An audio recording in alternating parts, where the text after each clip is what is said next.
Oh, sugar honey iced tea. It's the EAC Show. Good day, ladies and gents. I'm Emilio A. Colon. And I am Marcus Mack, and this is the EAC Show coming to you from sunny South Florida with episode 65.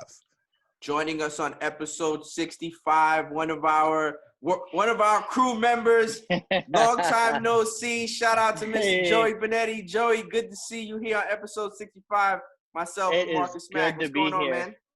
Everything is going good, man. You know, just being able to be here again is awesome. Super pumped and excited to be on 65. Can't wait to talk about what we got going on tonight. Everything that's going on in the world is kind of like delaying the inevitable of our return back into the studio to shoot the EAC show. Marcus Mack and myself have been discussing it, trying to figure out what would be the best dates for us to start getting going. And sure enough, as soon as we start saying, all right, let's try to do it next week, that motherfucker COVID-19, sure enough, comes up and just literally slaps us in the face. COVID-19 2.0, COVID 21. Exactly, bro. That thing is, and of course, our state's got to do the best of them all with all the cases that we got going on down here. I mean, listen, not for nothing. Marcus and I have been talking about it immensely. We've done a couple interviews to where we try to do some of them, face-to-face. We did the TJ interview face-to-face. We did Sean's interview face-to-face. Unfortunately, we couldn't do Mike Schwarn's interview face-to-face. But, I mean, we're trying to do it. But unfortunately, just because of COVID, it's just bad optics if you're literally trying to put a show together. So Marcus and myself are still going to come out and figure out how to put the show together in the studio, everybody together like we used to do. But as of right now, we're very thankful that we're able to have people on these Zoom calls and still do the show through Zoom. Marcus, I know you feel anxious to get back in the studio, man. I'm real anxious because you know how I feel about the camera and the lighting and the vibe. The energy is there. It feels so good. And, the Zoom call is good too. It's definitely still organic. It's still a great feel. But to be there with the whole team and, the setup and everything, I love it. I prefer it that way. Now, Joey, real quick, sorry, I didn't mean to cut you off. Now, Joe, I know we have a lot of sports to end up talking about, but we're going to be very selective on today's show. We're only going to address a couple things. I mean, obviously, we're going to recap UFC 251 out in Abu Dhabi. Dana White, stunting Marcus Mack, all on social media. We've been going back and forth all week, and Marcus and myself exchanging stories that Dana his pool was overflowing and dropping off the balcony on people's rooms and all. The funny thing is Emilio hit me. He hit me about the pool situation, and when he told me about the pool, I was like, "Oh, word! Send it to me. Send me the story." And I didn't get a chance to look at it, so he kept telling me about it. And I'm thinking that this pool overflowing. I'm thinking it was like 30 women in the pool or something like that. No, it was just he was the top floor and his pool was overflowing and it was dripping down all the way onto other people's balcony, all the way down to the street. And gotta show his drip. Yeah, drip, for real sure, like a real drip. But we have to talk about, obviously, the recap of UFC 251 out in Abu Dhabi, Fight Island. Great card. We'll address a little bit about the main event, which was Usman and Masvidal. And then also future dates that, Marcus, you brought up that Dana White's pulling off 4 more fights this month in Abu Dhabi. Yes, he is. Dana White is a busy man, and he's keeping the UFC fighters even busier, and he's keeping the fans even busier. He's keeping everybody on their toes. We gotta get his PR team to get us back in the studio. We gotta reach out to Dana White and see what's going on over there. Definitely. So listen, I pulled up an article, Marcus Mack, and the amount of safety precautions that the UFC is taking with all these COVID testings and stuff like that in Abu Dhabi is ridiculous. Which is probably the most important thing on the list of priorities. I think that, especially if they're going to somewhere like Abu Dhabi, because that's like one of the upper echelon of places to go, attractions to go around the world, and they got to be on top of that. So big shout outs to Dana White. From what I'm hearing, he's gonna keep that spot over there. That's not like a short-term thing. Absolutely, yeah. Without question. So we're going to address that. We're going to talk about UFC 251. We're also going to talk about some NBA news, some news coming out about Russell Westbrook, some news coming about a player that literally broke protocol, Some news about a woman that is saying that she doesn't think that the NBA bubble is gonna last too long. So I don't want to give up too much about that right now, but we'll get into that. And then we're gonna talk about my team, the New York Mets, actually being bought out soon by Stephen Cohen, who has a sugar honey iced tea load of money, and some celebrity investors as well. So those are the Emilio, three that's your topics that we're team? gonna address on today's show. Marcus and Joey Benetti. So let's get into it. Right quick. Wait. Guys, Hold on. Emilio, we're not just going to speed past that like you ain't just say that. Is that your team? The Mets? Yeah, of course. It's always I'm been sorry to hear that, bro. He's been a Mets fan since I've known him. I'm so sorry to hear that. I get the same reaction when I talk about the Brooklyn Nets. Be like, yo, that's your team? Oh, sorry to hear that. So let's get into addressing UFC 251. Excellent card, by the way. A lot of really good fights. I mean, in my opinion, the woman fight was amazing. I thought she held her own. Rose did her thing, and she won after losing to her opponent the last time they fought. She did have a really big shine on her face. Marcus Mack, if you could pull a picture of that up, it would be really appreciated. She had a big gash, but that was literally from one blow. She was dominating the whole fight without question, Joey Benetti. The biggest thing about that fight too that I found interesting was that wasn't like a spur of the moment fight. It was it's been a long time coming, and the one thing that I found interesting was as you can see in those fights, man, one punch could really wreck a whole situation. She had that whole fight, and one punch could really just dislocate whatever you got going on. I mean, absolutely, Marcus, when you pull that up, I promise you, it looks like Rose was destroyed, and that literally was from one blow. She was dominating the fight, so shout out to her. And then in the co-main event, you had another rematch between the guy from, I forgot his name, Holloway's from Hawaii, and the other guy, I forgot where he's from. I don't know how to say his name, Volkloff or something like that. I forget. I'm sorry. I apologize for mispronouncing his name. But there was a robbery actually in that fight, in all actuality, because Holloway looked like he won the fight because he knocked the guy down early in the fight, but then the judges gave it to the other fighter. Yeah, UFC is one of those unpredictable sports. Definitely unpredictable. I'm talking about you could be winning in the beginning, like cold knockout punches. As long as you can get up and get back in there and give your best in that octagon, it's an unpredictable sport. I'm talking about a knockout could come from right out of a daze. I'm talking about somebody could get boom, boom, boom, boom, knocked out. He come right up out of a daze and just knock you out cold.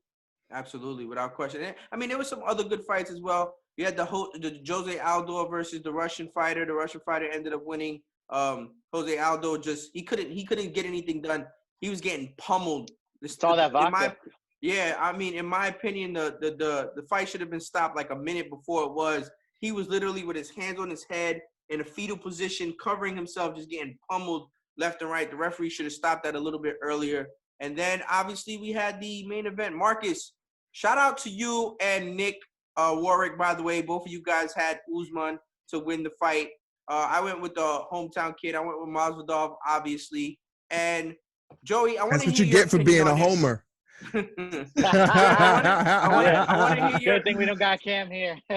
Joey, I want to hear your opinion on it. Cam also was with Usman as well.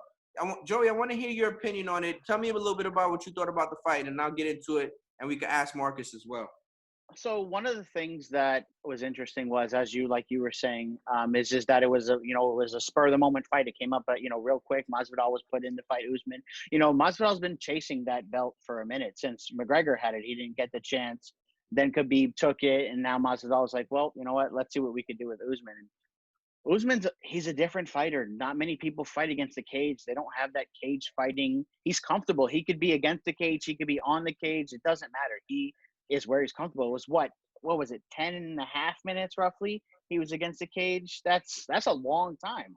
I felt like, not for nothing, Marcus Mack and Joey, I was watching a Floyd Mayweather fight when it's literally just Floyd just going out there and making sure he wins the majority of the round, and he knows he's going to win the fight if he keeps winning every majority of the round.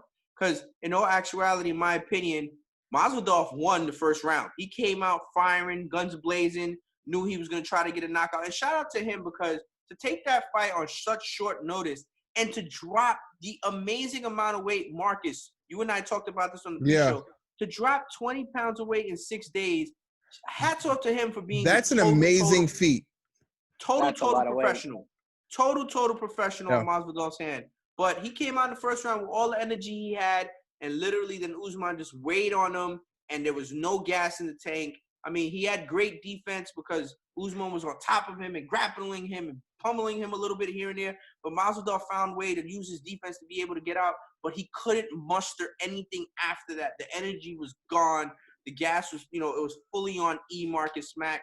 And I know you're gonna pull this up, Marcus, for us. Yeah, I'm definitely gonna pull it up. And what's so crazy, you'll be surprised how draining it is to have a fight up against that cage. For real, you would think, bouncing around the octagon, that'd be draining. To have a fighter up against that cage, giving him straight body blows, the way Usman was giving Masvidal the whole fight. We talking about, it was a very just like how you said with Floyd Mayweather, it was a very strategic fight. It was almost like, okay, he's like, all right, this is what I'm gonna do, this is how I'm gonna win, and this is what I'm gonna stick with. It wasn't just brute, I'm just trying to beat this guy. It was really a strategic fight. The biggest thing about that fight too is back in high school and stuff when I was wrestling, being down on the ground, for instance, and having to get out of that, you're using up, like you were saying, Marcus, you're using more energy. You're draining yourself trying to get away from this person. You're trying to get yourself back to the ground one, and it's a lot. I mean, like I said, I give Masvidal, like Emilio was saying, a lot of credit. Drops 20 pounds in 6 days, has to fight one of the best cage fighters, just around as far as being held around. There's not many people fight like Usman right now like that. And I give him a lot of credit for even being able to go in there. Round one, he slapped him around. And then, it's just not a lot you can do losing so much energy after all the minutes on that cage. Big shout out to Masvidal after the fight. He knew he lost the fight. He came up to Usman and then right after the fight was over, before they announced the winner, and he said, "Look, man, I'm gonna go win some fights and we'll run it back again." Because in all actuality, if Masvidal, in my opinion, ends up having a full camp where he's preparing for Usman, maybe the fight goes a little bit different. I think he might stand a better chance. Definitely, if he prepared better. And you know what? I think those 6 days to lose that weight, that probably played a big part in it too, with his fatigue. It was, he didn't. It's not like he got knocked out. It's not like he got knocked out. You know what I'm saying? You're right. Yeah, so I think that weight loss within them 60 days, because I don't care under no circumstances. That's a lot of weight to lose, especially when you're going into such a physical sport. It's not like, because actors have a regimen to lose weight, to prepare for a part, and in so many different ways. 6 months, 8 months of time to do that. Yeah, like that kind of weight, and still to be conditioned to fight. And it's like that could have played a very big part, in him not really performing the way we would have thought he would have performed. Absolutely, without question. I lose 20 pounds in 6 days. I'm hurting. Well, look, I mean, it just shows the level of professionalism that Jorge Masvidal had, because you got guys that they'll have a full 3-6 months to get ready for a fight, and they can't even make weight on fight night. So for him to have 6 days to lose 20 pounds, get to the 170 mark that he needed to get to make sure that the belt was on the line, that's ultimate respect and complete and utter professionalism on his part. Definitely. I couldn't agree with you more. I'm excited more than anything to see Usman Masvidal 2. That's going to be the fight. Let Masvidal get, like you said, 6 months of training, and even give him a full month of training and conditioning, and that fight looks a lot different. A lot different than Do you like him to win? The Masvidal Usman 2.0? I will tell you this, and not just because I've lived in Florida for most of my life, but I really believe that Masvidal deserves a chance against Khabib. I truly do. Everyone looks at me sideways when I say it, but I say it because Masvidal and his conditioning, like the way he's conditioned, and just watching him, and like I said, I follow him on social media and stuff, and watching how he conditioned for all of his other fights, he's like he's like an alien. Like the only other person that I can honestly think that trains crazier than him is Khabib, because Khabib fights bears, and I'm sorry, I know no anyone else is gonna fight a bear. So, but yeah, he really does. He trains. He's focused. He's into it, and I think Usman Masvidal too. Masvidal takes it. Would you? Okay, so let me ask you a question, Marcus Mack, and Joey, you can answer this as well. Khabib, loss of his father, heavy heart down to him. Whoever he fights next, in my opinion, is going to get destroyed. Deleted. Yep. Yeah, Deleted. listen, he's gonna go into that octagon with so much ferocity. Yes. Yes. Because there's many different ways that it could play out, because something as tragic as that could take it. It could go either way. It could be one of those things where it's like, man, it's really weighing heavy on his heart. But we talking about not just his father, but his trainer. It's like I can't wait to see him fight, because I know, because we spoke about this, when God rested there, when his father first passed. Like, his next fight, he's going to destroy whoever he stands in front of. I 100% agree with you.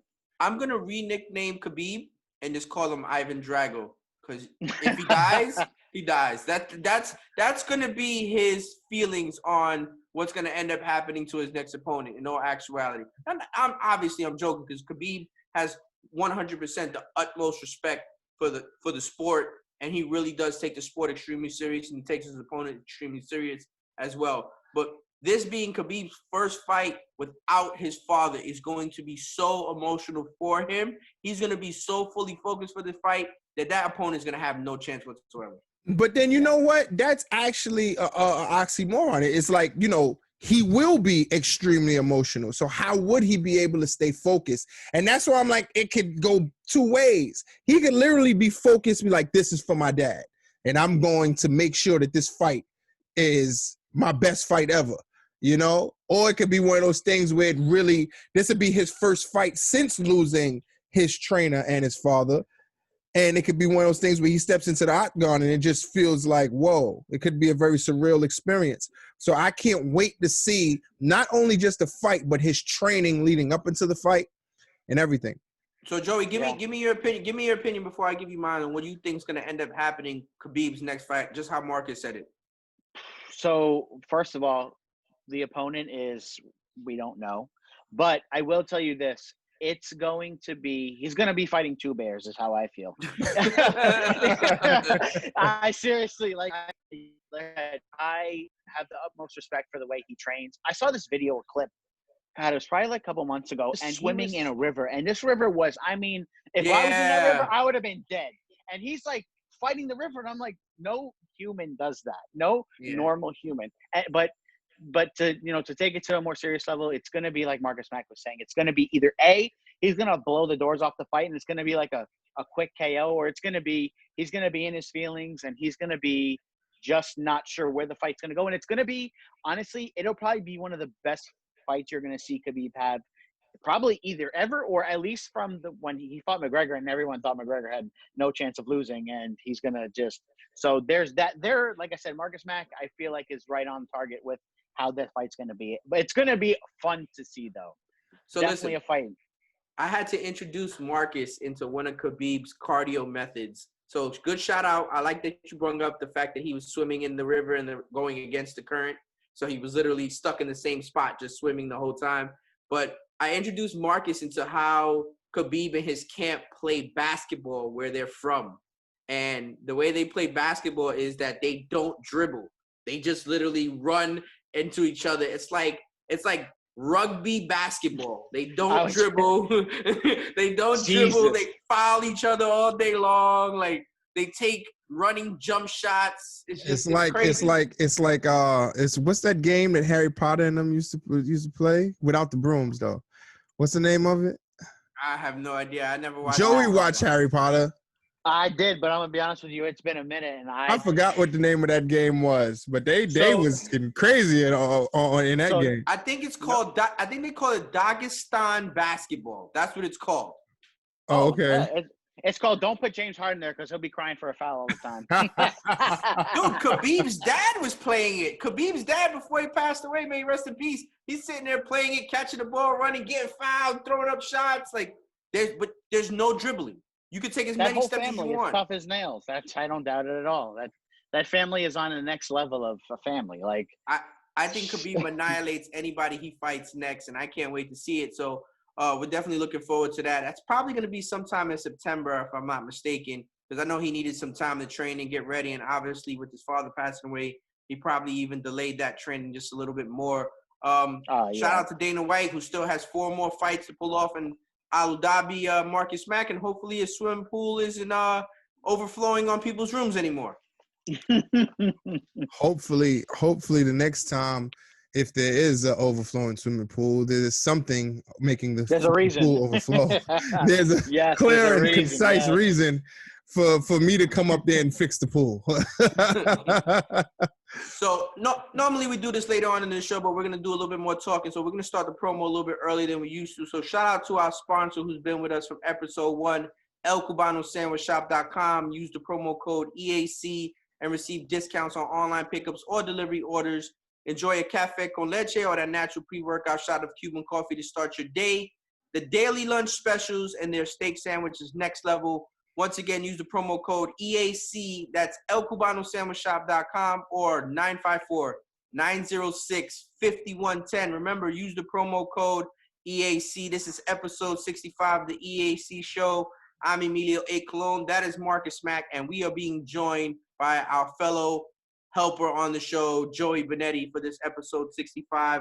Guys, we're going to address some NBA talk.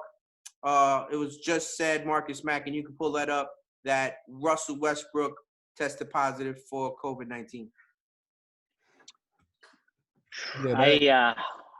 I will tell you this. Russell Westbrook, the animal, the man that he is, to have that, is going to be fighting in a cage to get that to go away as fast as he can, to be prepared for the games to come, because he is something else. And when I saw it pop up on my phone on the sports feed, and I was like, obviously, they're doing everything they can to stay safe, but they also want to have their freedom. They're used to all that. And it's definitely going to be interesting to see how quick he recovers from all of this, because it's July 31st, right? Yes. So he said he's feeling fine. He said he's feeling pretty good, but he did test positive. Russell Westbrook is, one of the most explosive players to ever touch a basketball. And, when I first seen the story, that was the first thing that I thought. I said, not Russell, not Mr. Pink Socks, not the Russell Westbrook. I would hate to see something happen to him, man, because the game would be different without him, man. For real, now, man. The first thing that came to my mind, players. Marcus and Joey Benetti, the first thing that came to my mind, I'm sorry, is that I thought he was already inside of the bubble. What was the time frame on it? Did they have a time? So some guys stayed behind, like they waited while their teams went, and then they came afterwards for whatever reason, family reasons or whatever it may be. Or they might have had COVID themselves, and they just don't feel like coming out and saying that they had COVID. Because Marcus, we've discussed this on previous shows, HIPAA laws do not allow teams to say who has COVID or not.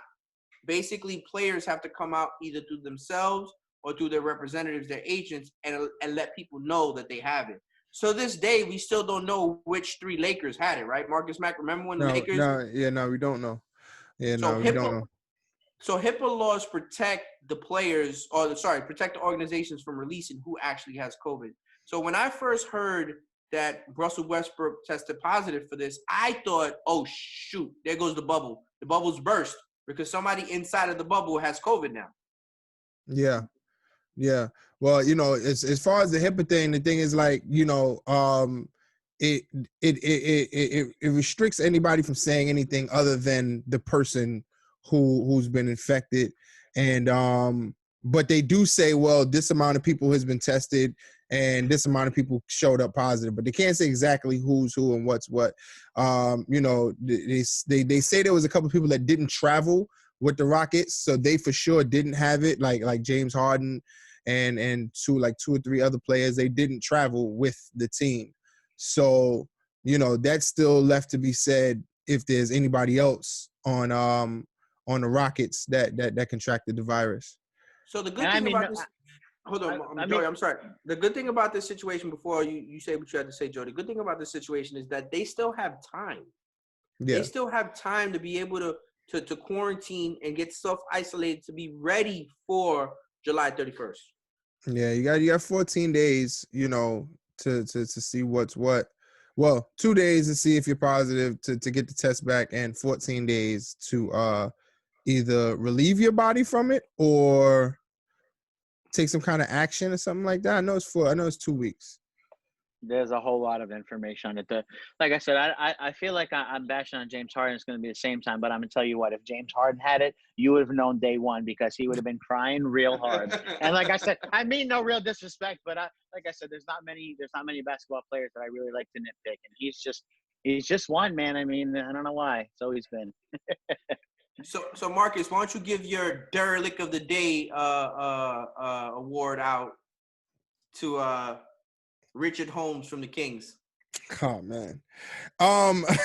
You know what this reminds me of? That story of that one lady who got who caught the virus. She had no idea how she caught the virus at first until she said that she got an Uber Eats one day, and she got the food and she got the virus from the person who was it wasn't Uber Eats, it was like for a Walmart, like a Postmates or something like that.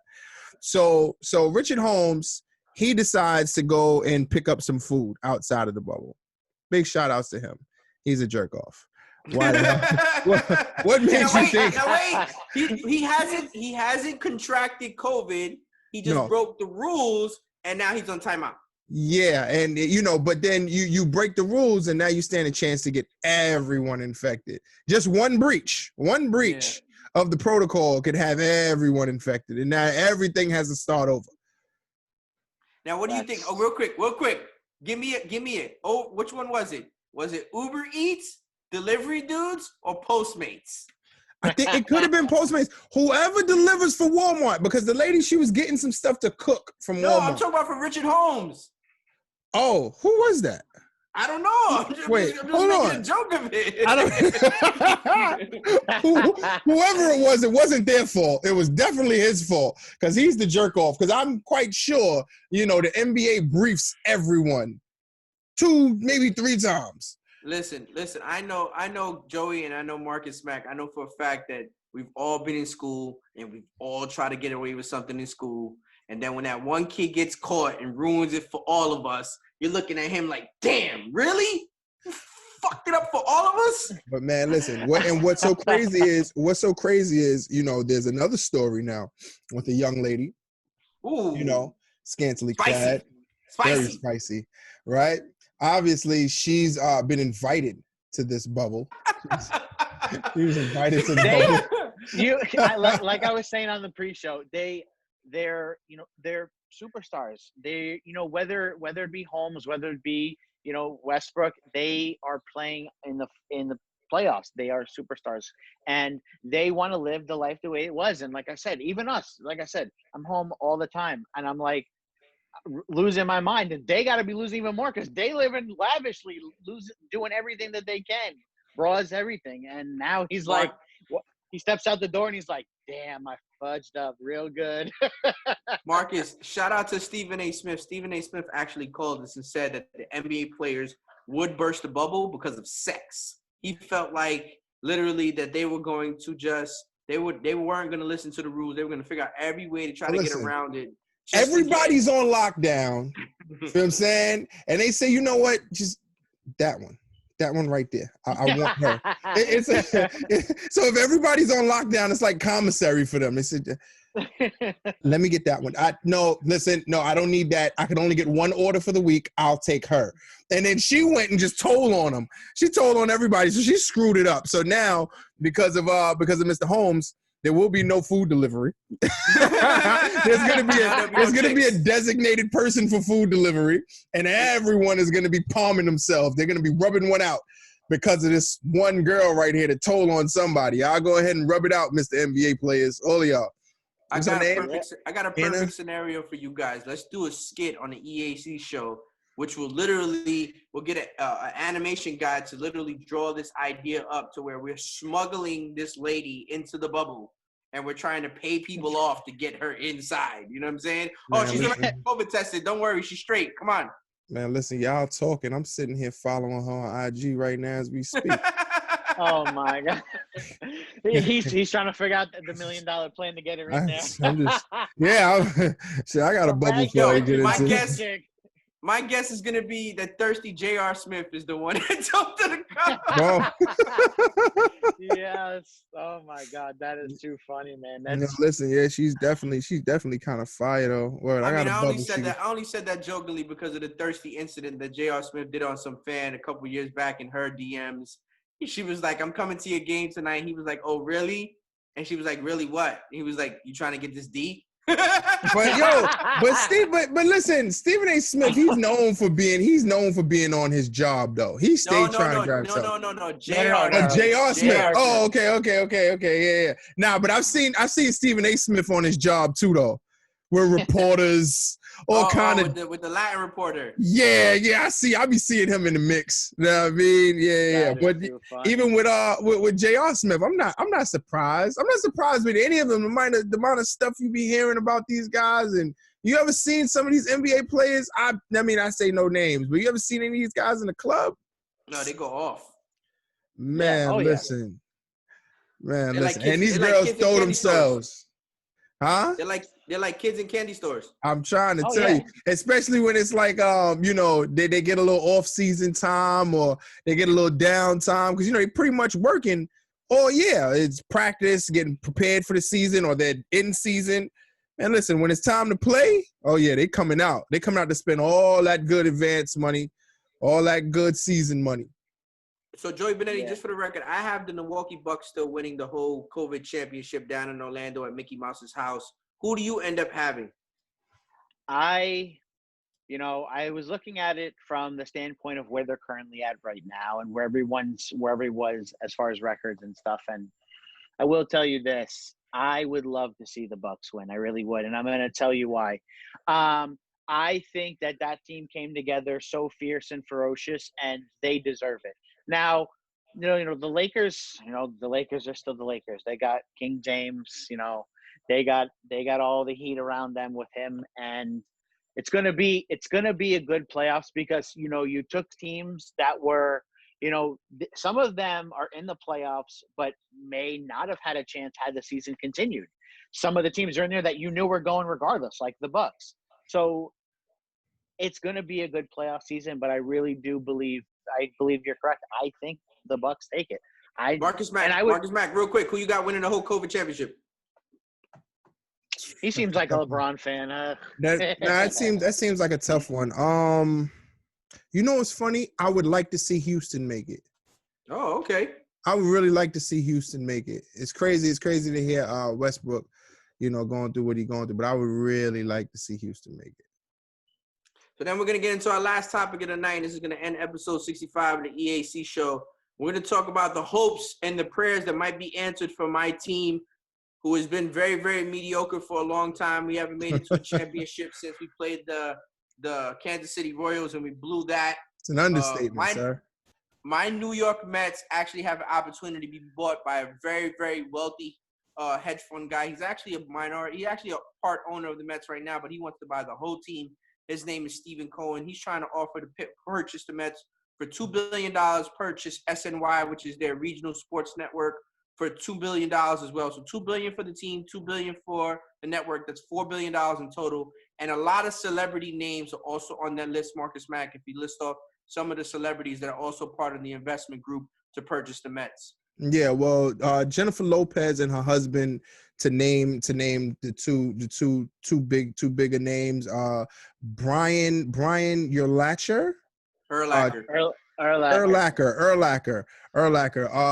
DeMarco Murray. Help me here, guys. I'm saying Brian it right. Urlacher, DeMarco Murray, Travis Kelce, Joe Thomas. Just right. So yeah, they're supposed to be teaming up, and I think their bid was 1.7 billion. Yeah, just Jennifer Lopez and her husband alone, they was putting up, I think, 300 million. Just them of their own money. Of their own money. That's right. No investors, just them alone. And like I said, I grew up as my dad, rest in peace, Pops. But my dad was a huge Mets fan, and that's the one thing that Emilio, my dad, would talk about when we go see him all the time. And realistically, Cohen buying the team, cool. Like I said, as long as he puts that team in the right direction, good. But I really feel if it was in the hands of Alex, geez, I can't even say his name, A-Rod. Yeah, God, I'm like tongue twister. And the rest of the sports teams that, Urlacher, like you said, DeMarco Murray, I really feel that team would be put in the right direction. You have A-Rod behind you. First of all, he's an amazing ball player. Awesome, awesome ball player. To have that personnel on your team, he would be a team player. You wouldn't see him just to be that CEO just chilling in the back. You would see him there. He would put in blood, sweat, and tears because that's just who he is, and he would really add that feel. Urlacher, I like Urlacher. He's a great guy. I mean, he just wants to be a part of something. It's really cool. I think so, but definitely A-Rod and Lopez would be the ultimate people to have that team. Joey Benetti, Marcus Smack. I do not want the Mets to sell the fucking team to A-Rod and Jennifer Lopez. Jennifer Lopez I'm okay with. I don't have no problem with Jennifer Lopez. Urlacher, DeMarco Murray, all those boys, that's fine. I don't have no problem. Joe Thomas. A-Rod, I want A-Rod have to do nothing with the Mets whatsoever. Sell the team to Steve Cohen. Let that hedge fund man who has ridiculous amount of money. I think his net worth is like $7 billion, some astronomical shit like that, Marcus Mack. That way, the Mets can literally be a team that has no problems when it comes to money. Having 30 celebrities trying to buy the team, you have a whole bunch of people putting in a little bit of money, a little bit of money, a little bit of money. Listen, one guy could stroke the check. He has it like that. He's stunting. He's front. He's doing it all. Like literally, it ain't tricking unless you got it, baby. And Steve Cohen, so you don't got it. So you don't think they'd stand a better chance with players that's familiar with the game and, you know what I'm saying, like coming like actually being players? No. No? No. George Steinbrenner owns the Yankees. You know what I'm saying? The Boston Red Sox are owned by John Henry. Like the Dodgers are owned by, they just recently got owned by Magic Johnson, but they weren't owned by players. So I don't think that has anything remotely close to doing anything to do with the team being successful. You know what I mean? Like just frankly, just to tell you the truth, that I think that having a baseball mind is nice, like to be able to talk to reporters and you value his opinion. But at the end of the day, you want resources, and the person that has the most resources is Mr. Cohen, and he has it. Trust me, he will literally pay $2 billion in cash for the Mets, and he won't even flinch. Absolutely correct. I definitely agree with you as far as Cohen having the money to put down. My statement behind A-Rod was the fact that he just was a sports player. Now you did say Magic Johnson owns a baseball team. That's cool. He's a basketball player, owns a baseball team, doesn't really have too much reflection. My only point to that is that A-Rod has a standing. He played the sport. He was there. But you are correct. Like I said, I definitely agree with you now that you put it the way that you said it, as far as too many people owning one team. They could put a little money here and there. Cohen being that guy, he does have so much money. He has $4 billion. Anyone who could just throw $4 billion around like that, definitely, like I said, I will agree with you now the way you said it, 100%. Cohen definitely needs that team. But we'll see. They did say though, the COO of the Mets did say that if their number was closer, he would have gone with the celebrity team just because of their background with them. Marcus Smack. Stephen Cohen theme music, whenever he walks into any place, is 50 cents. I get money. He is worth $14 billion, dude. $14 billion. Yep. I mean, he's not even tickling Jeff Bezos, but Marcus, I have to be honest with you. If I'm not mistaken, if you go look up the wealthiest owners in Major League Baseball, he's probably top dog. Oh, so wait. So he's involved with other teams as well. No, he doesn't have. He's a part owner of the Mets. He's a very small owner of the Mets now. All right. But he wants to buy the Mets completely. Completely. Right. Okay. Yeah. Well, guess who they got to report to finish this deal? Manfred. Your favorite. Your favorite. Your favorite, not my favorite. Your favorite. Uncle Manfred. The gatekeeper. I mean, not for nothing, Marcus Mack. He will approve this deal if it goes through, to be honest with you, because in my opinion, Commissioner Manfred knows that having a man that has that much resources when it comes to finances and being in a big city like New York, you want a owner that you don't have to worry about. I don't know if you know a little bit about the history, Marcus, but I'll fill you in. And Joey, when the Mets went through the Ponzi scheme with Bernie Madoff, the Mets had to borrow money from Major League Baseball just to stay afloat. And because the owners of the Mets and Major League Baseball's commissioner at the time, Buck Seeley, had such a great relationship, the MLB lent the Mets the money. They did not force the Mets to sell the team. They lent the Mets the money. The Mets borrowed the money from the league, and they borrowed money from Bank of America, and they will literally they were a credit card. That's basically what they were doing, Marcus. The Mets were a Amex card getting maxed out every month, and they just paying it over and over and over again until revenue started going up higher and higher and higher. The Mets started to see more money and started to get some relief from the Madoff scheme to where now they're still making money. They're just not making as much as they used to because they still owe so much. So this is why they have to sell the team. Me personally, I think I think they would be in good hands with A-Rod and that team. But what you said does make a lot of sense. With all of those different hands in there, it could lead to some kind of chaos at some point. And like we always talk about, it's sports, yes, but it's business. So I think it probably will be a good idea for what's his name? Steve Cohen. Steve Cohen. I think that'd probably be the best deal there. I just looked it up while we were on the call right now, and the second highest, or the highest right now, because Cohen doesn't own a team 100% yet, but the highest owner net worth in Major League Baseball is $4.8 billion by Mr. Lerner, who owns the Washington Nationals, who just won the World Series. So Mr. Cohen's net worth would be literally almost 3 times. Actually, it is 3 times. It's almost 4 times. It's almost 4 times what Mr. Lerner is. Mr. Lerner is $4.8 billion, and Mr. Cohen is, if I'm not mistaken, he is, to be exact, worth $14.1 billion. The interesting thing of the huge numbers. The interesting thing about it too is that for instance, like Mike Trout's contract, that contract is massive, and with someone like Cohen owning that team, he really has the resources to put behind getting a team together, for a World Series run, for even just even just to get to a point to get to the playoffs and start doing well again. That team, I've seen the struggles. We're seeing my dad in front of the TV ready to throw the remote through the TV because something went sideways. And it's definitely good to see that team someone wanting to take that team and do the right thing with it. Cohen already owns the team. It would be extremely refreshing for them to sell it to Steve without question. Yes, 100%. So, Marcus, just before we end the show, I just wanted to bring this up because we're still on baseball, but before we end the show, we cut it off. Marcus, I sent you a DM on social media, and in that DM, it was basically talking about Mike Trout. And Joey reminded me this when he just talked about it just now. And Joey, just to hear this, Mike Trout is the only player in any sport in the world that even by his peers, he is hands down, without argument, the best player in the league. In basketball, you have arguments. In soccer, you have arguments. In hockey, you have arguments. In football, you definitely have arguments on who's the best player. Everything's debatable.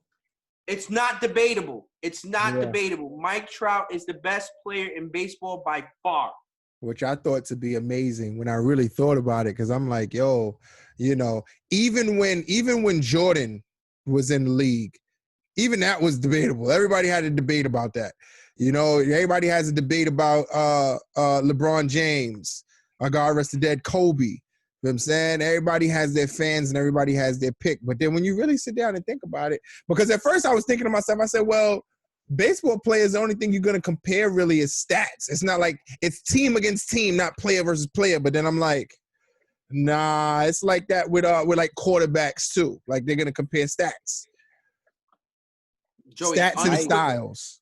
unequivocally, Mike Trout is the best player in baseball. I 100% agree with you. That man came from the heavens. Angels in the outfield brought him in, and that's exactly what happened, man. I swear to God, like I said, I remember, back when, he was getting ready to come to the MLB, and like my dad was hyping him up, and I'm like, my cousins were all talking about him. And I'm like, who the hell, like who? Like, okay. And then he came in, and then decided to get that contract. And I was like, man, oh man, like, yes, Mike Trout, you are the GOAT, 100%. And if you guys ever get a chance to look it up, you guys can look it up on YouTube. The Ken Griffey Jr. Documentary that was done on MLB Network is absolutely amazing. If Ken Griffey Jr. never got hurt, I don't even think we're having this discussion right now. Ken Griffey Jr. would by far be the best player in Major League Baseball history. No questions asked. Let me ask y'all a question before we wrap up the show. Did you guys hear about the Redskins name change? We did, Marcus, and I try to do my best not to mention anything about it because I don't want to be insensitive to anybody when it comes to Native Americans. And I don't even like calling them Native American. I'm just going to call them natives, okay? Right. Because American is a name that, Columbus came over and gave to all these people that are here and stuff like that. I don't even want to get into all that. I just didn't, it's insensitive to name them the Redskins. That's just my opinion, Marcus. I think they're doing a good job of going in the right direction. It just took way too long for them to change the name. Yeah. I think that was probably like the main thing. I was like, wow. Now here comes like there's been so much over decades upon decades that's been going on. And now, they're pointing out a lot of different derogatory things that could be said. Even when people say things like chinks towards Asians, that's derogatory towards Asians. Like somebody have chinky eyes, you say that's derogatory. So I'm going to express this, and this is the way we're going to finish the show. Marcus, I want you to close the show for us, please, on this episode 65. There's a difference between being racist and being stereotypical. Now, you could be stereotypical with people that you know. So, for example, when people make jokes about Orientals or myself, I'm Hispanic, and call me a spick or whatever it may be, sometimes it's just friendly banter. It's not real like attacking the person. It's more like just being a jester or a jokester or whatever it may be. You don't have to be so sensitive about the subject. You understand? But there's a difference between being a racist and the difference between being a stereotypical person. A stereotypical person is like calling a Jewish person, hey man, you really like bagels. Like that's just something that Jewish people really do like. They like bagels. That's just like a old comedian art. Like they'll always say like, you could say the right joke about a group of people. If it's the right joke, they all would laugh. But when it's in a certain context, then nobody laughs, and now it seems very derogatory. Joey, Marcus, and myself, we use this all the time on this show. We always talk about Trading Places, the movie featuring Dan Aykroyd. We talk about Randolph and Mortimer, but there was a sequence in that movie to where Dan Aykroyd actually painted his face black in the movie to portray a black person on train. Today, Dan Aykroyd would get canceled for doing that. Doesn't make sense. Dan Aykroyd is not racist. He was just trying to create a stereotypical situation in the movie. Because it's because of timing. That'd be because of timing. You know what I'm saying? Yeah, of course. The funny thing too is like, back to what you were saying, it's like if someone calls me a cracker, I'm like, man, I think like, man, I'm not salty. What would I have to be salty about? I'm not mad at anything. If they call you a guinea. That's interesting because what's so funny. Back in the day, back in the day, in New York and stuff like that, someone called another Italian a guinea, across the street they may get shot. But now you think about it, it's like, what for? What you said a word? Call them a guinea? Like, why would you get upset about that? It doesn't make sense. It's the stupidest thing ever. Yeah, absolutely. So that's why, Marcus, I didn't mention anything about the Redskins when it comes to the name changing and all that type of stuff because people are too sensitive about that stuff. I'm more about the endearment of it, the love of it. You know what I'm saying? Should they have been named the Redskins? Absolutely not. Were they named the Redskins? Of course. Did I feel like the Redskins name was racist? I didn't think the Redskins name was racist to the point where, you know what, they're like, it's a negative adaptation to it. I felt like they were bringing to light natives or putting natives in a positive light. You understand what I'm trying to say? But because we live in the cancer culture today, everybody's coming for everybody's necks. Yeah, that's a fact. And I just think, have you ever seen an Indian? Have you ever seen like a true native? Have you ever seen one? I've been alive for 31 years this year. I've never seen one, so I'm sorry. If they're offended, who the hell's gonna know? Who the hell's gonna know? I've never seen one. The bottom line is that you know, I thought it was really convenient. Big shout outs to them for taking the initiative to do what they're doing. Whoever was offended, I'm quite sure that they're not suddenly feeling a sense of you know, accomplishment now that the name of a football team has been changed. But, you know, I love to see people who have empathy for others, who show some form of compassion for other people's feelings and for other people's cultures. And we here at the EAC Show, we're very diverse. As you see, we have Latino, we have Italian, Trinidadian American. Yes, I am Trinidadian. No. Your name is Vladimir on the show. Vladimir. Yeah, that's that hint of Dominican in me. Yeah, that's a fact. Yeah, bye. Yeah. So, anyways, yeah. Compassion, empathy, timing. You guys, you know, love each other, love yourselves. Everybody love everybody. Everybody just give love, not hate. Love each other, love yourself, know what you want, and have a good conscious belief in something greater than yourself. I am Marcus Mack. That's Emilio A. Colon. That's Joey Benetti. Thanks for coming on to the show today, Joey. We will be back in the soon. My pleasure. We will be back in the studio very soon. All right. Yes, sir. Speculation talk over. And this is Janiyah Mack. This is Janiyah Mack right here. Good night, guys. Okay. See, that was some glitter passion right there. That was glitter passion? Yeah. Oh, sugar honey iced tea. It's the EAC show.